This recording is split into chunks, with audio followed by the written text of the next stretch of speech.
I thought it might be useful to talk about the things you would check in a patient's records before you get them into your consulting room or you give them a call. I've got a kind of list I tend to go through, so I thought I'd run through the sort of thing I do just in case you find that useful as well. Now, there's obviously a kind of trade-off here, a balance to be found, because the more information you know about the patient before you speak to them, see them, the better. But also, if you spend too long doing it, then there's going to be pressure on you in terms of your time management, how long you spent on it. So first thing I do is I'll have a look at the problem list page. Now this is assuming I don't know why the patient's coming in. So I'll look at the problem page, looking for anything significant. And I would consider something significant if it was any diagnosis at all in about the last year, any ongoing chronic condition, and any past cancer diagnosis. It sounds like a lot, but what we're talking about in reality is probably a 5-second glance at the list.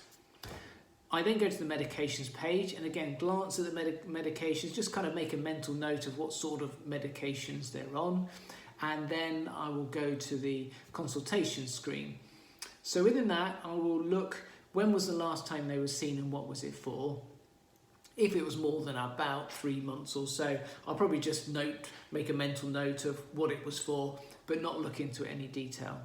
The more recent the consultation, the more likely it is to be important. So what we're particularly looking for is any suggestion the patient might be coming in about that problem, or it may come up in the consultation even if they came in for something else.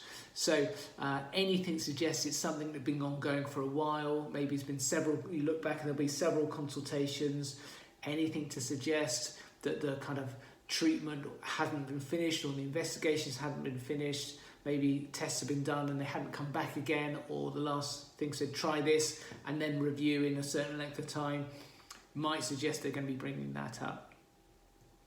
Next page I'll go to is the investigations page. I'm going to look to see if there are any relatively recent investigations. I'm not going to be looking at detail at each number, but I'm just going to make a kind of mental note of anything abnormal that might need some action.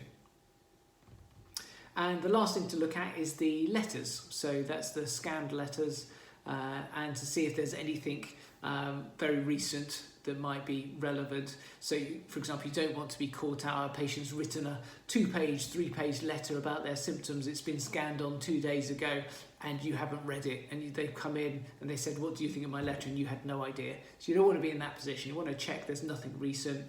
And also any hospital letter, let's say within the last 4 weeks, that's been scanned on, just to scan through the letter. What was it about? Why was the patient being seen? And is there anything that suggested a GP needed to do anything? And obviously, if there was, then have a proper read of the letter if you think the patient might be coming in about that. It sounds like a lot, but in reality, it's probably going to move more like checking the problem list page. The patient's got hypertension, nothing much else, and then you go to the medication screen and they've got some blood pressure meds, some omeprazole, and you go to consultations, so they were seen about 4 months ago for tennis elbow, look at the tests, no test results, looking at recent letters, nothing there. So it's going to be fairly quick most of the time, but you want to do a bit of research on those consultations that look like they're going to be relevant.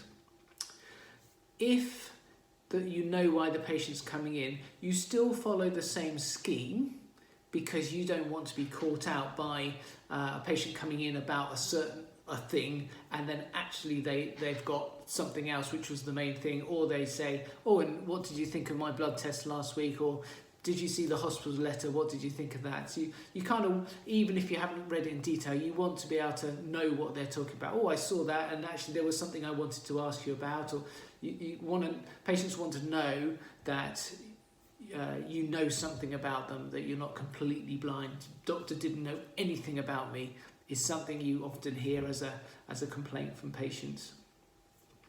So you follow the same scheme. But obviously, if you know what the person's coming in about as their main supposedly their main thing, then you know you can look for anything in the problems, the consultations, medicines list, any recent results that you think might be relevant. On the consultation screen, you can type in, you can do a search and you can put in a word and it will show up all past consultations that have got that word in it. So let's say a patient came in, was coming in to see you about their knee. You can look on the problems list, anything before about the knee or any other orthopedic things. You can look at the medications list. Are they on in medicines? You could go to the the past medications list. Was there any other pain relief they might have been on before? Go to consultations, type knee into the search engine, look at any consultations that mention knee, and obviously look at the letters, just make sure they're not under orthopedics for something. And hopefully it wouldn't take too long and it will get you up to speed pretty quickly.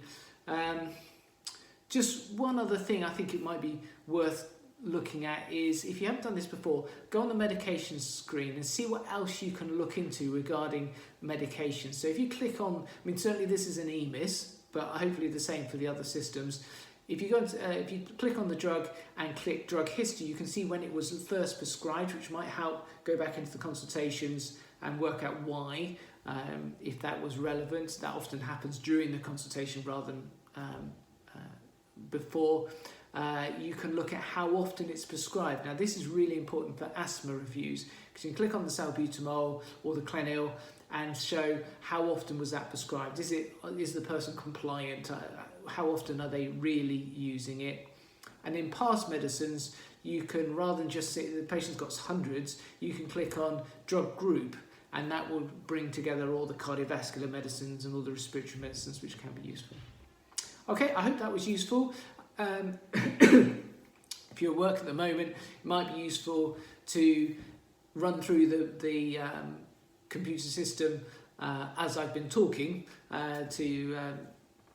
which might be more relevant than watching it out of work.